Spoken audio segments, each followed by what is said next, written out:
अरे क्या बात है, क्या बात है। धन्य हो भाग हमारे। कितने टाइम बाद आ पाए यहाँ पे भाई? 3 महीने हो गए, कहाँ थे?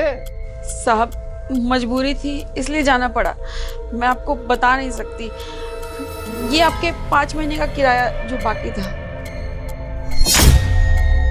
अरे क्या बात है भाई, आज तो किस्मत खुल गई। पहले तो मेरा फोन उठाने को तैयार नहीं थी जब मैं किराया मांग रहा था, और अचानक से 5 महीने का किराया भी दे दिया।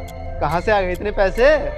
साहब आपको अपने पैसे मिल गए ना, आप उससे मतलब रखिए। अरे नहीं भाई, ऐसे कैसे? मुझे तो जानना है ना। तूने मुझे 5 महीने परेशान रखा है पैसे मांगने के चक्कर में। मैं तुझे फोन पे फोन करता रहता था कि पैसे दे दे, पैसे दे दे।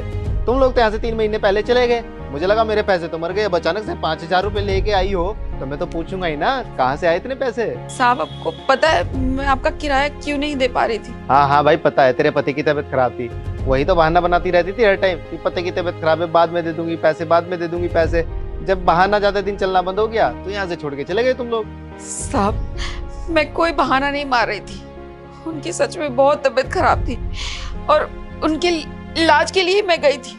तो क्या हुआ? अब तेरे पति ठीक हो गए क्या? अचानक से काम करने लगे जो इतने पैसे आ गए? नहीं साहब, अब वो इस दुनिया में नहीं रहे। क्या? जी साहब, उम्मीद थी कि उनका इलाज कराऊंगी तो वो ठीक हो जाएंगे। मैंने अपनी बेटी की शादी के लिए थोड़े गहने बनाए थे, वो सब कुछ बेच दिया मैंने उनके इलाज में। और गांव में जो थोड़ी बहुत जमीन थी वो भी बेच दिया, बस इसी उम्मीद में साहब कि वो किसी तरह से ठीक हो जाए। लेकिन वो ठीक नहीं हुए। मेरा सब कुछ उजड़ गया साहब। जब मैंने बेटी के गहने बेचे थे तो अपने पति का इलाज करवा रही थी, लेकिन उनको तो बचा नहीं पाई। तो उसमें से ये थोड़े से पैसे बचे थे, तो मैंने सोचा आपकी किराया भर दूं मैं, इसलिए मैं ये देने चली आई। साहब अब ये पैसे आप रख लो, आज के बाद हम आपके घर पे नहीं रह पाएंगे। अगर आप लोग यहाँ नहीं रहोगे तो जाओगे कहाँ? साहब देख ले, कहीं झोपड़ी में घर बना लेंगे, कहीं रह लेंगे।